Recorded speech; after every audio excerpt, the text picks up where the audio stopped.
Yeah, abalebi bitu abala following Gibbs Media. Remember, it's me, Gibbs Tiger. Amukuru Owen Kelly, Owen Kelly aka the The Arsenal online man. coach. Before takahindukire coach wa Arsenal. I'm one of the online coaches abagamba mazima. Nimba nyine timu yo kwagira konka naza kujigambaho abire talk about sense. Ebire gikwataho, ebire gifaho namazima gajiriho. I will not come here and start sugarcoating about my team. Manya neza kore like very many people been kureba abandi aho kugeza ho koreza team zabo. Anyways, twachira aha Gibbs Media kandi omukutogu mugukunde munonga mugurebe mwaba mutaliho we really sine kitukonjeraho, so you guys nimwe mukukora ekituli. Anyways, abalebi bitu nabachira kandi kutwara ntambula kunjo mu episode yeji week. Yeah, to our reviewers, today we shall be reviewing and previewing the UEFA Champions League. So UEFA Champions League nekuba ebire ezanigwe weekend jawire, and this week of course we know other 4 games. Yes, please. So Owen yenda tutandike na n'omupira gwa club ya Real Madrid bakuza na club ya Bayern. Omupira gwo gukawa na goal zibira jemwe. Tukuleba club ya Bayern ekusinga club ya Real Madrid. Of course the man himself. Yeah. Hurricane. Yes. I did it. On the other side, Mbappe did it. I think it was a do or die for those two guys. Hamupira ogwempa Owen ninyendo ngambire. What were the positives and negatives in that very match? Madrid was so unfortunate. They conceded goals. Omukavuyo, before the first half ended, by conceding a goal, and immediately second half ekutandika by conceding a goal ya mangu. They were so unfortunate. Actually, obutagitogo mpira for at least a draw. Owen, in that very match, Madrid missed a lot of chances. Yeah. Mbappe. Yeah. Vini Jr. Even Valverde. Yeah. They all missed a lot of chances. Ezabenzibasa at least kubatwara ku gitogo mpira guka at least gukahendera mu draw. Then ebira kwate mu second leg bakabirebera mu Germany. But right now on Peter, there was a lot of positives on Madrid. First of all, Madrid showed ekoleka momentum, ekoleka munitime kubasa. No abechiringu the goalkeeper wa banyanitu aba Bayern akagezaho gukora kurungi munonga. Actually, a lot of saves. He did a lot. He saved Bayern in very many moments. Yeah. Very much. To me, I think in way abiro muzani wa week mpakeza UEFA Champions League. According to you? Yeah, yes. According to me. Which actually he was even voted. He was voted. Yeah. In my opinion, to me he was not. Because me, I watched both games at a go. Yeah. So right now, Bayern Munich is standing a position nungi eri kuija mu second leg. Ni manyisa ngu bine goal emwe kuruga owa Madrid away bagutwara mu Germany. Yeah. But it can also be a negative them. Akwara sa kuja bakuja, okay, yes, we have a 1 goal lead.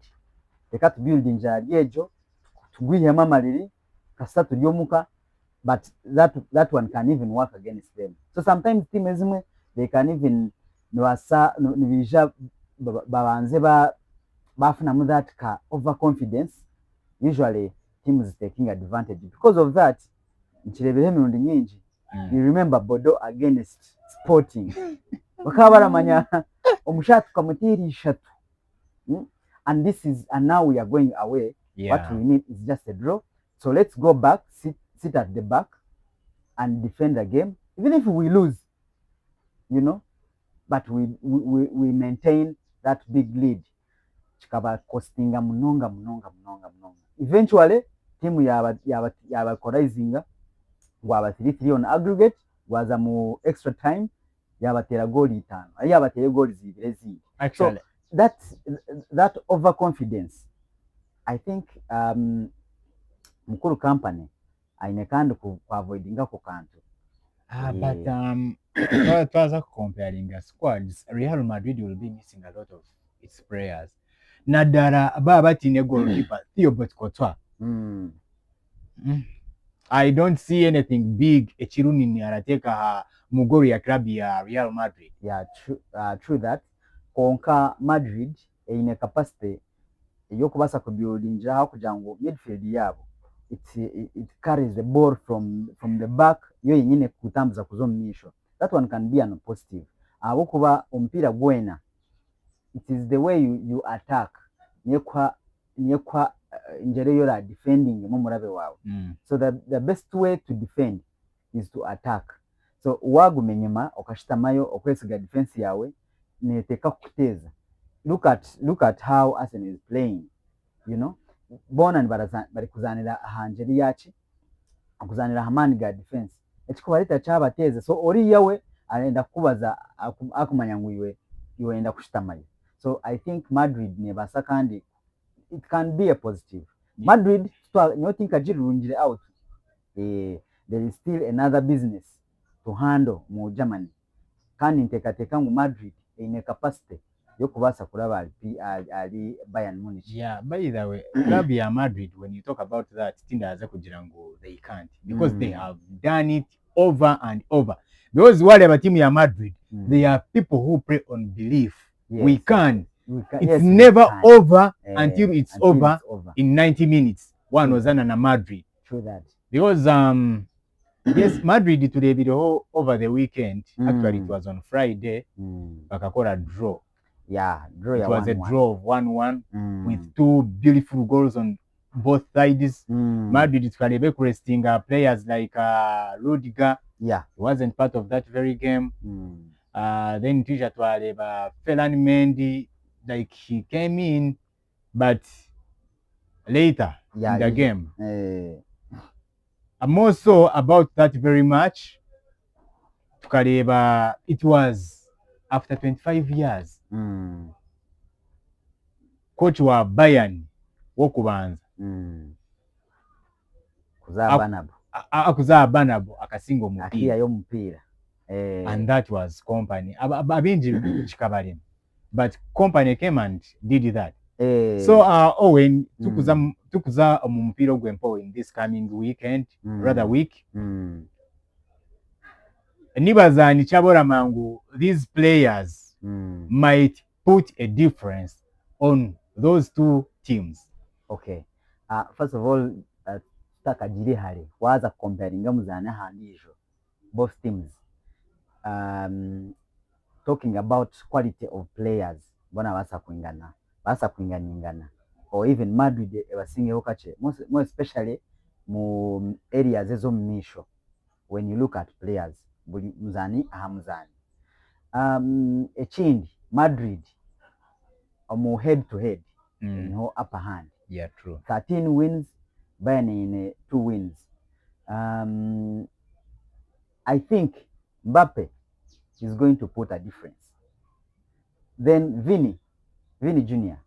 is going to put a difference on side of Real Madrid. Ondisho Musambi aku kwestura mpira nkeji. You know how abazana bali so composed, abali well packaged. Kugira ngo yahika abwire team bwe kumwetagiraho are raising to his best. Valverde is one of those players. He is not even one. Yes. He is the best player in such moments. $1 million player. Onku basa kuhira yonka kuja ntogu naza kuhatinga. And indeed akabasa kora echina kugambela. So I think those are 3 key players. I don't take aside ya Madrid. Basa kora echaman munonga. Well, tibine goalkeeper. Basa utajira goalkeeper wabo Tibakota, one of the best goalkeepers on the world scene right now.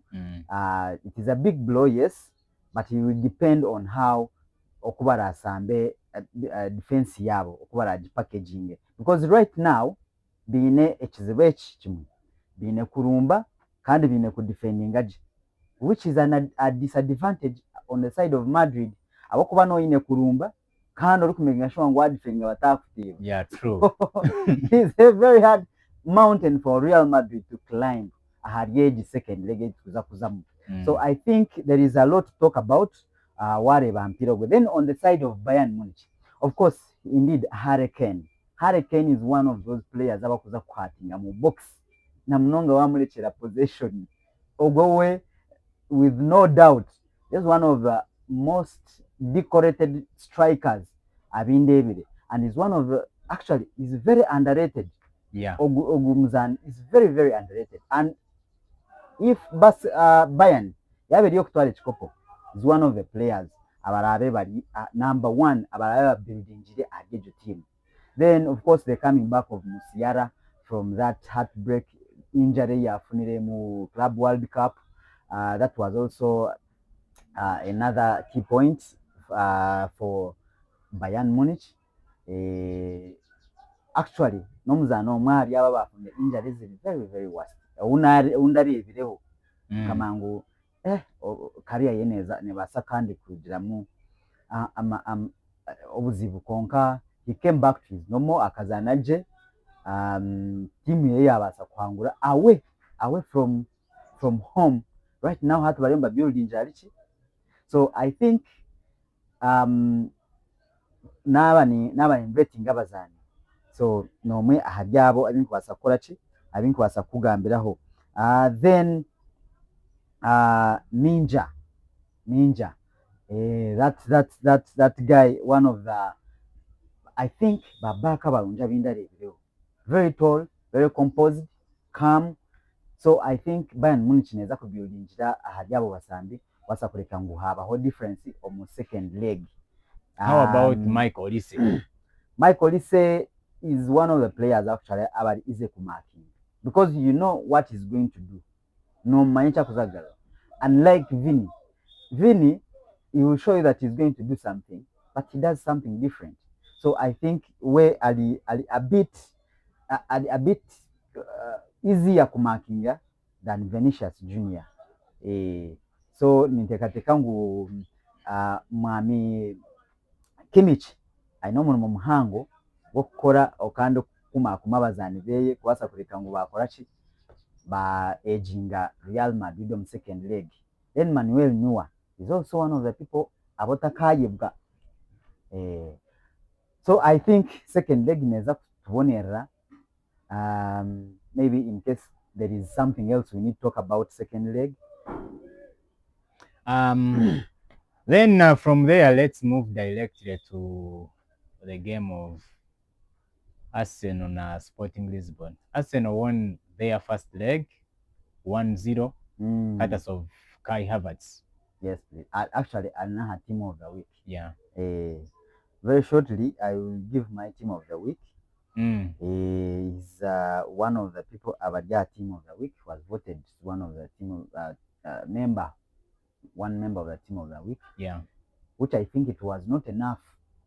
He did really nothing apart from the goal he scored.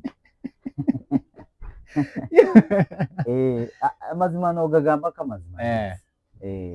So game ya Arsenal na Sporting Lisbon, of course, Arsenal teri nungi konka Sporting ni eriho ansiho mu ranking. Yeah. One or ranking ya team ya Arsenal. So bakujo mu game because Arsenal won away from home. Yes. Meaning that team ya Sporting Lisbon, they will be coming at Emirates. You get? True. What should we expect at Emirates from the boys? Because club ya Arsenal currently, I'm unimpressed with them. Kwiha mupira gubategwa club ya Manchester City mu kikope cha Carabao Cup final. Those people who have been following up our videos, we talked about Arsenal deteriorated. Yeah. But then should we expect an upset from Sporting Lisbon, or it will be a walkover for Team Arsenal? It's not really a walkover, but I believe Arsenal will go through. One of the things I believe they will go through Yeah. is they are they are chasing a semi-final spot. Semi-final wamala kustepinga moti, there is some good money akuku earninga than akomera mu quarter final. Yeah. That is number one point. Eba chasing right now. I know in their hearts right now there is no that tibachine that belief they can win. But what's wrong with them? Secondly, there is something wrong with us now, which I'm going to talk about later on. Plan to reviewing on Pira gwa next week ogwa kuza kuzana wa kashatu. Ekyokubanza ekyakabiri actually I think let's review and move on. Okay. Concerning that very much. Okay, okusinga omupiira gwabo it was good for them bakasinga omupiira away. Right now being aho kubuildingira kuja mu second leg and they are coming at home, but this is the same Sporting Lisbon tutakayebwa eyabihiremu mu kikopo kya Europa I think 2003-2002 season ejo ekabiyamu mu kikopo kya Europa bajire wa Sporting bakozire draw baisha mu Emirates ba conceding a goal eyabire eri very much kweharwa ekubasa kweharika bakaji conceding in a such manner ekutekateka ngu goalkeeper he should have been punished. Yeah. How do you leave your goal posts? And he has made so many mistakes of recent. But well done in first leg. He was a standout. Akakoraje ya top performance against Sporting. Akasaving empira nyingi. For me, he should have been on the team of the week. But for me, according to me. Abokuba, anyway, I think they did not rank Sporting as a big team. Yeah, true.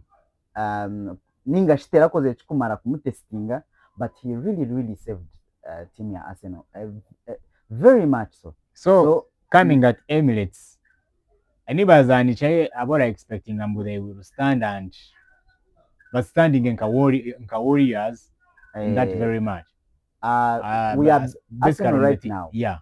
They are going to base on the defense because now they know they have one goal lead from away at Bagyomuka. I think they are going to build on that one goal lead. They are going to base on the defense and the goalkeeper, of course.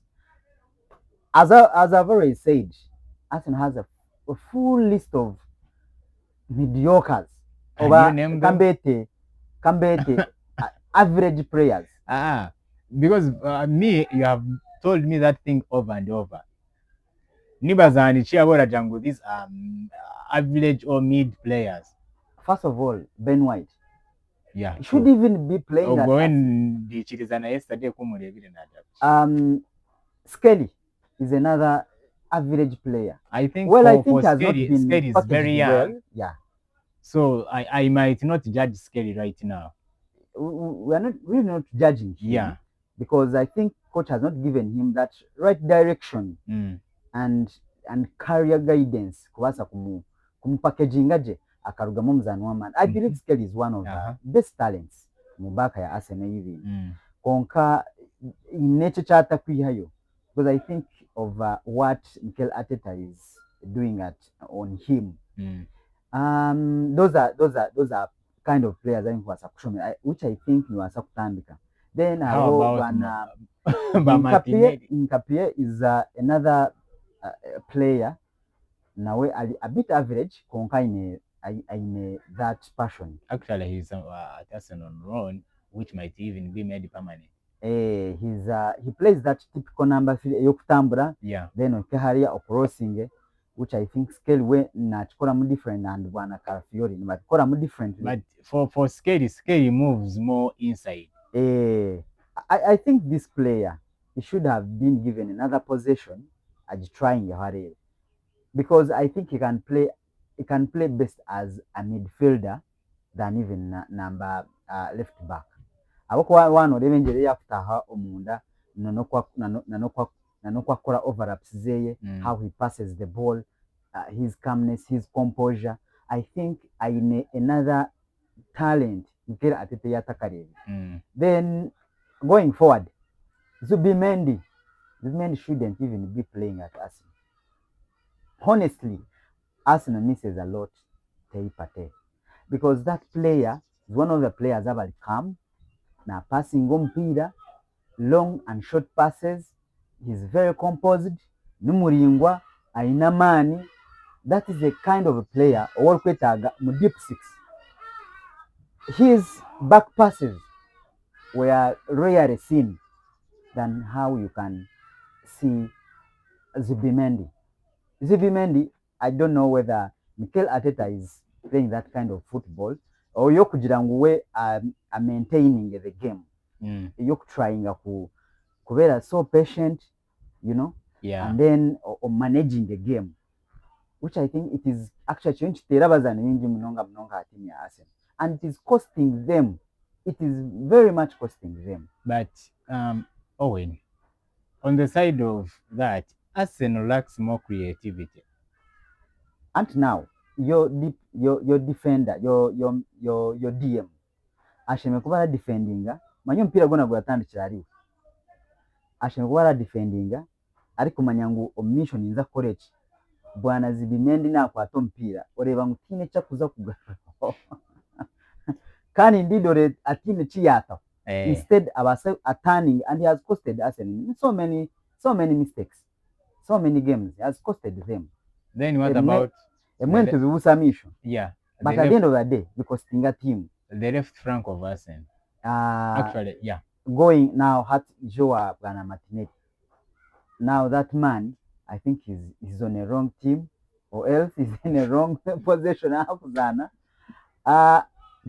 Talking about Martinelli, I saw him once playing as a false nine against Liverpool, and that game last season, and that game scored a goal. That guy, if I am the coach, I should have placed him there. Yes, that is a position he can manage because he's a player who can run very fast. He's a player who's very fast. Yeah. Now basaba takuhira ho muntu omwe, but yafuna omupiira ali mu position, he will run very fast naza kutebera gole zokwenda konka ahawinge hakuzana twikirize takukibasa. How about Trossard? Takukibasa bwana Trossard wogwe yeguhire. I think he's even 80 years, not 30. Oh my God. So those are average players ayingamba. So both wings in modern football, both wings ishemekuba zira kuhereza contribution ninga shizahereza twin contribution yokuronda goals, but Arsenal zero. Look at statistics. Labor stats, they are contributing zero to the striker they bought a lot of money.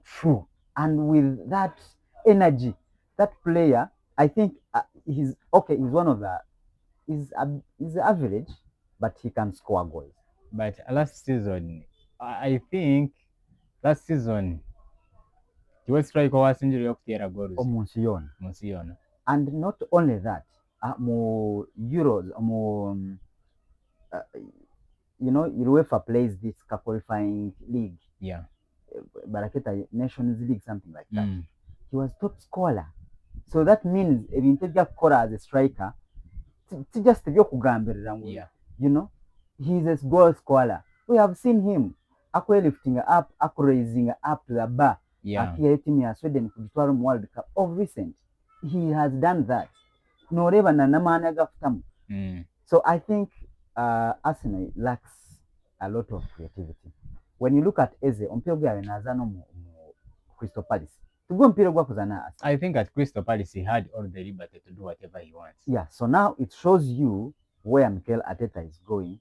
So his team actually changed the chain. No style of play, no direction, no plan B.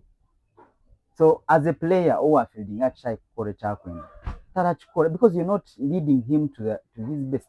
You're not showing him what to do. Yeah. So I think Mr. Arteta and his tactics nzibura mukache munonga kwe habe cyamucana ereri yukusa ekone ekube so kujireba.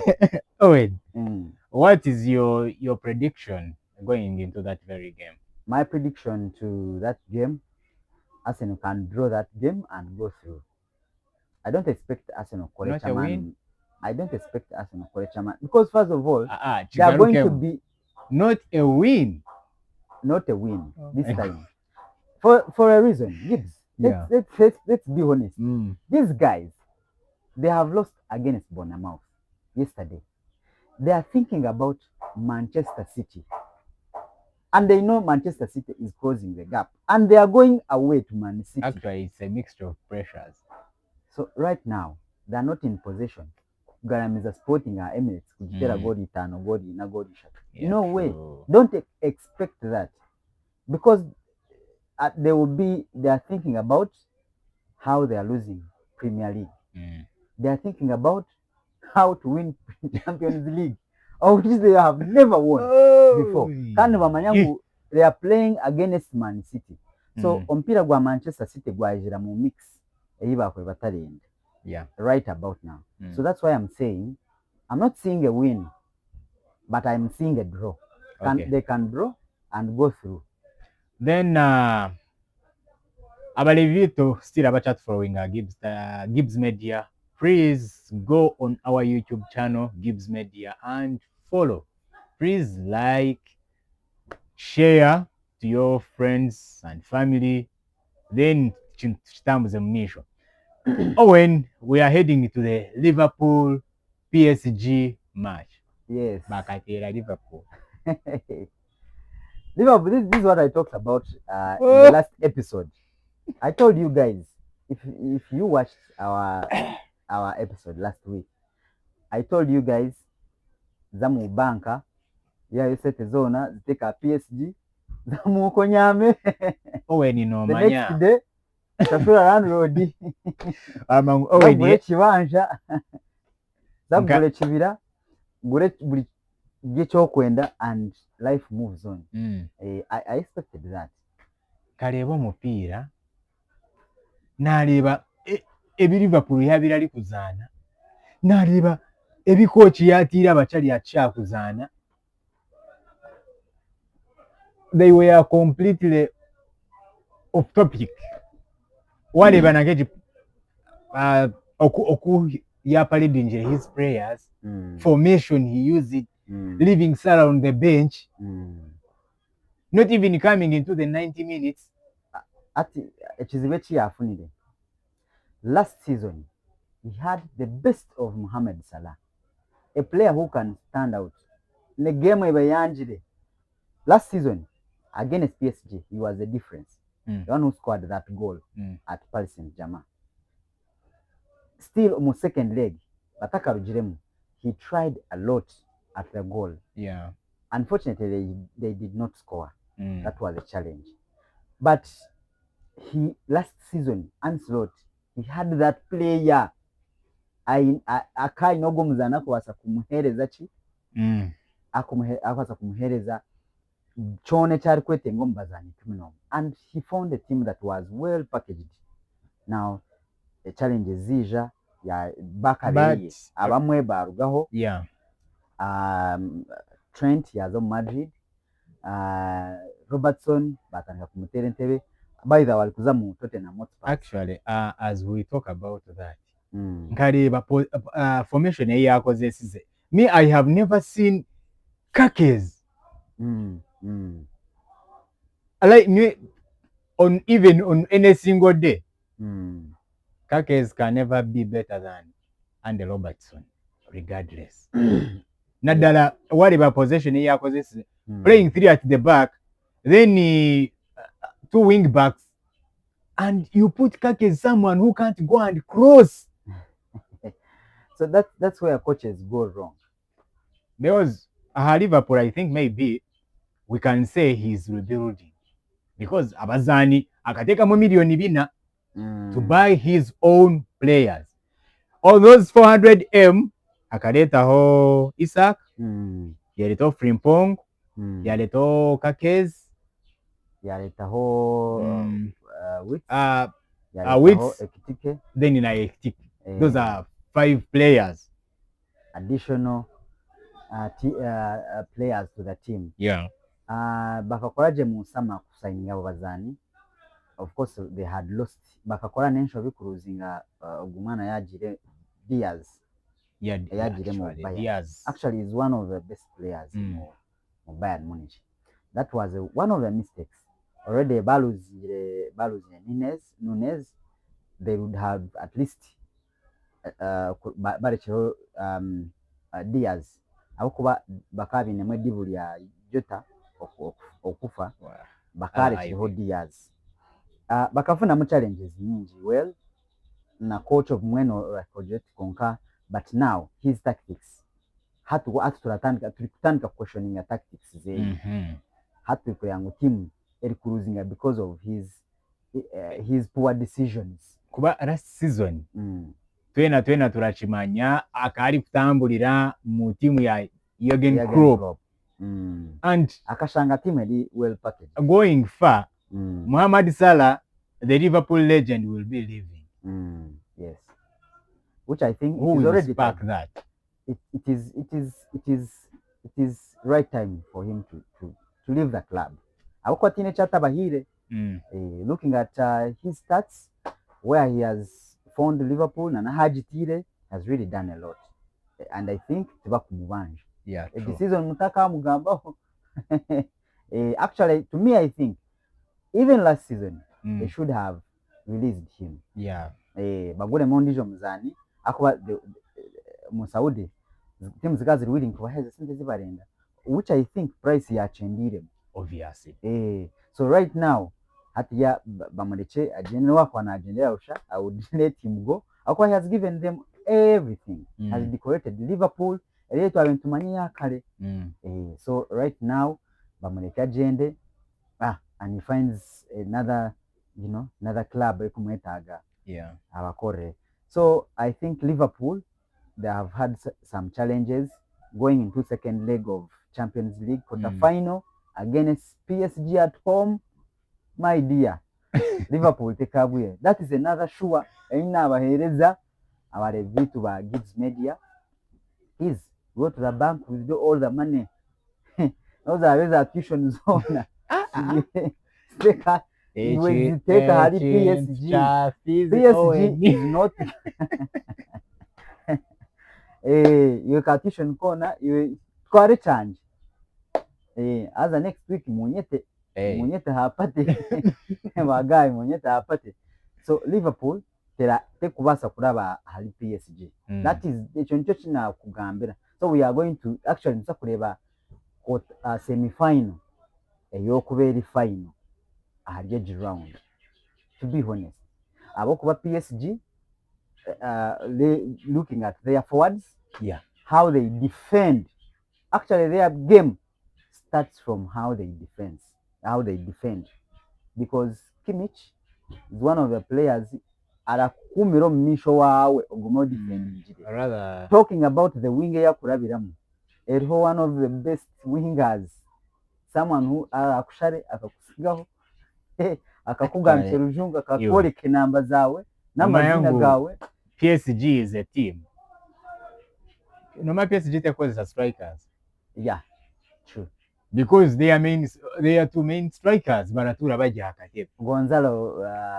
There is this Gonzalo Ramos. Yeah, Ramos. Na sometimes nibateka yo Dembele as a false nine, but he's not a striker. He's not a striker. We all know that. Devanti Aradio Dembele. Desire Doe. That one is one of the wingers. Kanda abarunji munonga. Then Bakola Haria, Kivicha this side. Yeah. I mean, Liverpool with this defending of Van Dijk, the old-fashioned Van Dijk, my dear. Actually, talk about the midfield of PSG. Vitinha. Then and this young guy Mayulu. Look at Mayulu mainly area Katebe. This Emir Zail. Then in this young guy Karatere Bikaru. Just in na mizi na Japo. Aka Spain. I don't know the Portuguese. João Neves. Wow. Yes. Who? So how? Abarebi bitu ndajya mwamanya aho murateka se. One of our best artists here in Uganda kajyamu teka sente wolaba that was the day. Wondabawo. So guys, I think semi-final number 1 araze mu semi-final twamubahereza from the other side. PSG already. Then I think even up to the final. Between Madrid and Bayern, it's not yet over until it's over. Yes, I'm not sure guys. Then Arsenal already. Arsenal hora basa kurabaho. So ompira gwa PSG na Liverpool teine chango chara offering. Tine chiturajibanje. Tine chiturajibanje. What guys, tine chimurabanja Liverpool.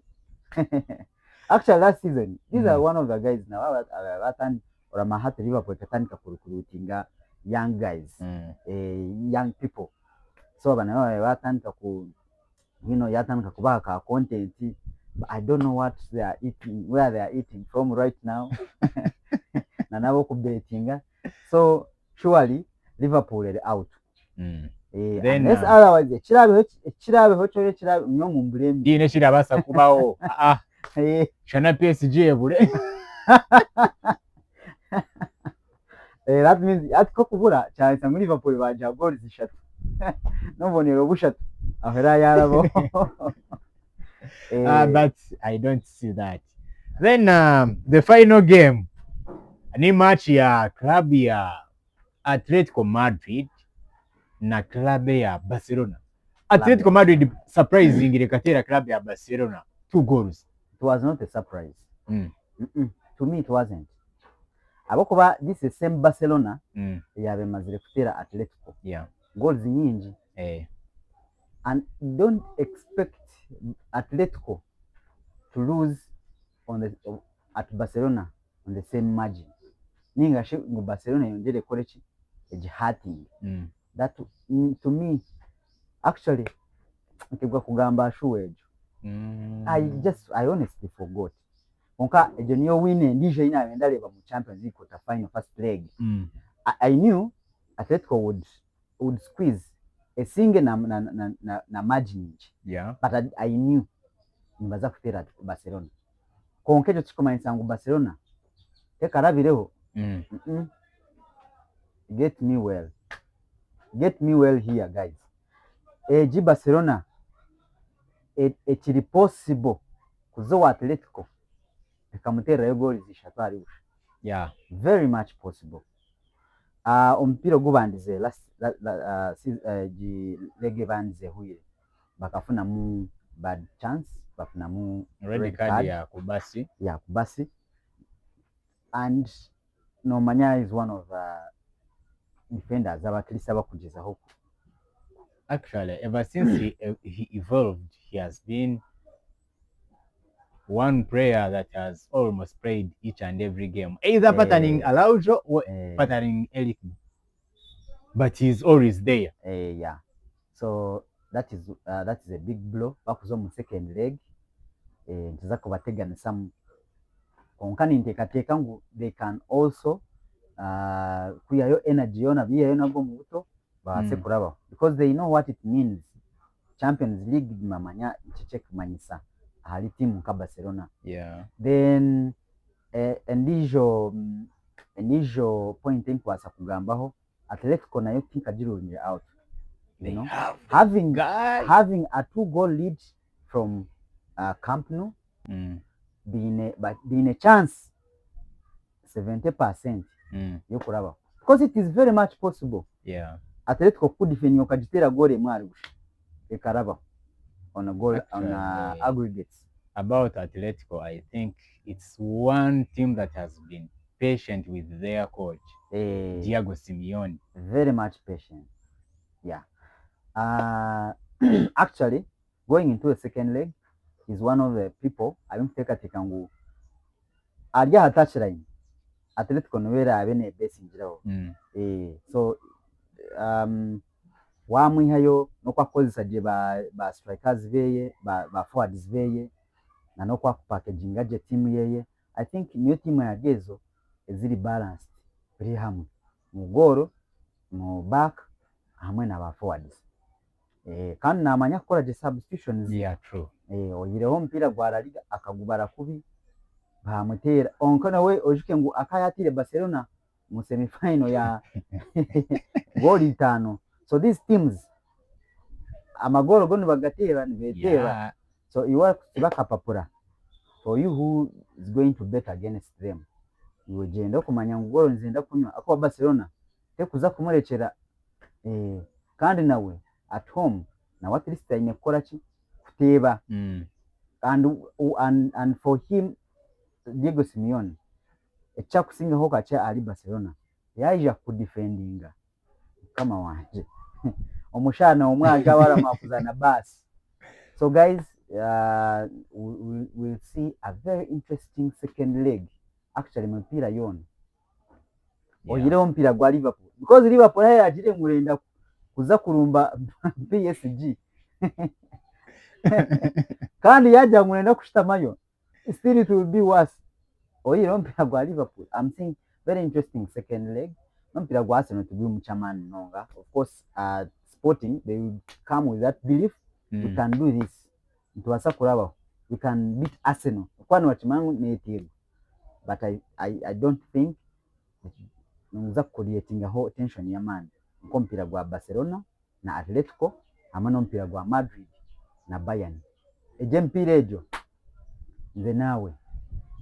Okay, to our reviewers, thank you for being part of this great show and thank you for always loving our channel Gibbs Media. Thank you. Maybe before Gibbs Takaje, team of the week.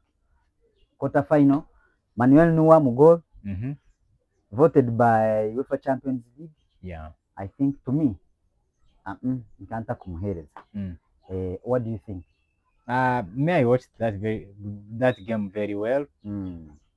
Manuel Neuer was at 40 years of age. He was outstanding. For real. Tinechinda mubanja. Ari kugambe akokore biba kepa bibaremere. He will do. That experience against Madrid akakoraje mnonga so many saves.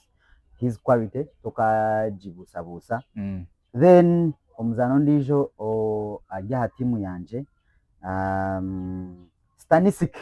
Josip Stanisic from Bayern Munich akazanaje kudefendinga abo bana aba Vini speed yiba kuletera ompira kuba kuletera. It was really a good show for him from that right back. His contributions were so many. Looking at him, the key passes ziyatireho then runs nokuyabe na defending aerial balls. So I think he deserves to be on this team. Marquinhos from Paris Saint-Germain. Wow. One of the Brazilians. Brazilians nangwane chira producing defenders barungi. Actually bine na longevity. Kujarba Bakafu, Roberto Carlos, Marcelo, David Luiz before atakajire mu Arsenal though. Then Arhogo yabe nazana na Chelsea, Thiago Silva, yeah, to mention but a few. So akateka whole fight ya man. He won 5 duels and key passes carry over 19. So he did very well, wonders. Then Robin Leonomad or Atletico. That guy well done. Nice. Second clean sheet against team ya Spain.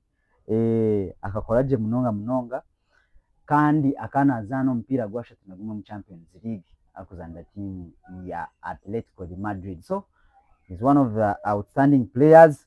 Maximiliano Araujo, Sporting CP, akataho performance mnonga against was Arsenal. Kuzubira former striker wabo okubatebamu nangwa no kukola any attack. Joker so, was yeah. So akakoraje mnonga. Joshua Kimmich Bayern adipire hobwire gwinji mnonga. I think the longest serving player at Bayern Munich. No. I think one of them. Well, he won 9 duels in the midfield. You know what it means against Real Madrid. Can't mushamulingwa. Actually, He's a multitasker. He can play number 2, he can play deep 6, he can play 8. So such players been that kind of utility. They are very few. And creating 3 chances, 3 clean chances. So I think he did a great job. Then wow, Neves, or Paris Saint-Germain, tic tac.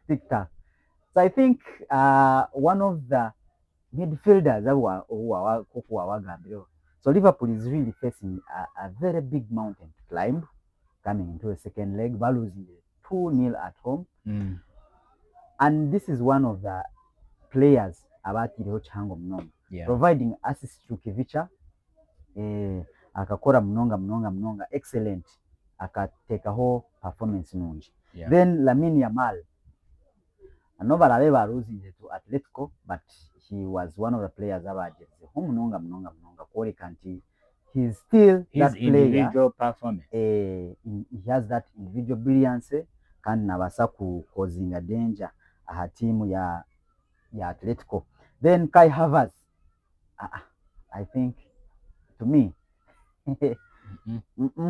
anyway, coming off from the bench, akascoringa, of course, goal abatire mu position nungi bakuzo mu second leg. Maybe that.